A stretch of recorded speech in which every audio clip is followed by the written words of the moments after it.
আমার অজান্তেই আমার শাশুড়ি মা আমার হাজবেন্ডের জন্য আবার দ্বিতীয় বিয়ে ঠিক করে নিয়েছে। এ সময় আমার বাবার বাড়ি থেকে তাদেরকে অনেক পরিমাণ যৌতুক দেওয়ার কথা ছিল। বাবা সময় মতো যৌতুকের টাকা জোগাড় করতে পারেনি বলে শাশুড়ি মারা এখন আমার সাথে এত পরিমাণ অত্যাচার করে। তারা ভেবেছিল যে বিয়ে হয়ে যাওয়ার পরে হয়তো তার বাবা হয়তো দিয়ে দিতে পারবে, কিন্তু আমার বাবা গরিব মানুষ থাকাতে আমার যৌতুকের টাকাগুলো এখনো পর্যন্ত শোধ করতে পারলো না। আগে দেখতাম হাজবেন্ডটা অন্তত আমার সাথে ভালো ব্যবহার করতো, কিন্তু বর্তমানে আমার হাজবেন্ডও এখন আমার সাথে অনেক বেশি খারাপ ব্যবহার করে। সে তো কথায় কথায় এখন আমার প্রতিটা কথাতেই গায়ে হাত তোলে। ভেবেছিলাম সুখে শান্তিতে আর 5টা মেয়ের মতো আমিও শ্বশুরবাড়িতে গিয়ে সংসার করব, কিন্তু সেই সুখ আর আমার কপালে জুটলো না। বাবা অনেক গরিব মানুষ থাকাতেও কেন যে আমার যৌতুকের জন্য বাবা হ্যাঁ বলে দিয়েছিল, আমার জীবনের সব থেকে বড় ভুল ছিল ওটা।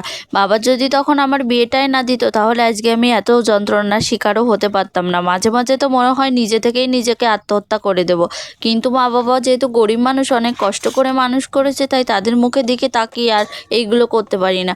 কারণ আমি এটা বুঝে গেছি, আমি যদি মারা যাই তাহলে আমার শ্বশুরবাড়ির মানুষের তেমন কিছুই হবে না, শুধুমাত্র আমার বাবা মায়ের ক্ষতি হবে ভেবে এই কাজটাও করতে পারি না আমি। বন্ধু বান্ধবের সাথে অনেকের সাথে পরিচিত ছিল, কিন্তু বিয়ের পরে এখন আর কারোর সাথে দেখা হয় না।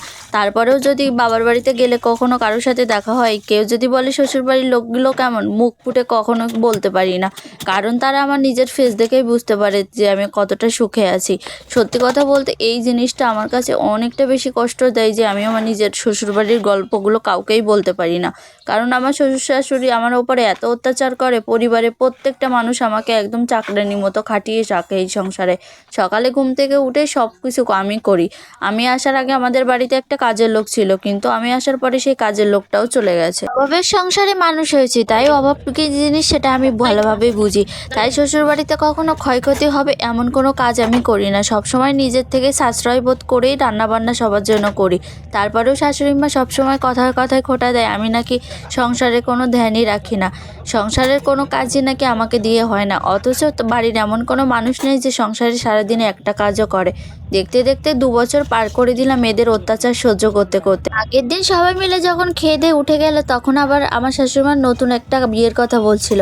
তখন কথাটা সামান্য একটু কানে এসেছিল, ভেবেছিলাম হয়তো ননদের বিয়ে ঠিক করছে, কিন্তু পরবর্তীতে পাশের বাড়ির একটা কাকিমার কাছ থেকে জানতে পারি তারা আমার হাজবেন্ডের দ্বিতীয়বার বিয়ে দেওয়ার জন্য আবার মেয়ে খুঁজতেছে। এই কথাটা আমার বাবাকেও ফোন করে বলে দিয়েছিল, আর কিছুদিনের মধ্যে তোমার মেয়েকে এসে নিয়ে যাও। তারপরে বাবা মা কালকে এসেছিল। হঠাৎ করে বাবা মাকে দেখে আমি অনেকটা চমকে গেলাম। বাবা মা কখনো এই বাড়িতে আসে না, তারা হঠাৎ করে এই বাড়িতে আসলো। বাবা মার কাছ থেকে জানতে পারি আমার হাজব্যান্ডের দ্বিতীয়বার বিয়ে দিয়ে দিচ্ছে, তাই আমাকে তারা এখান থেকে নিতে এসেছে। তাদের সাথে আমাদের সম্পর্ক সমস্ত কিছু তারা শেষ করে দিতে চাইছে। যে সংসারে আমার কোনো মূল্য নেই, আমার চেয়ে টাকার বেশি মূল্য, সেই সংসারে থেকে আমিও আর সংসার করতে চাই না। থাকলো আমার স্বামী আর থাকলো তার সংসার।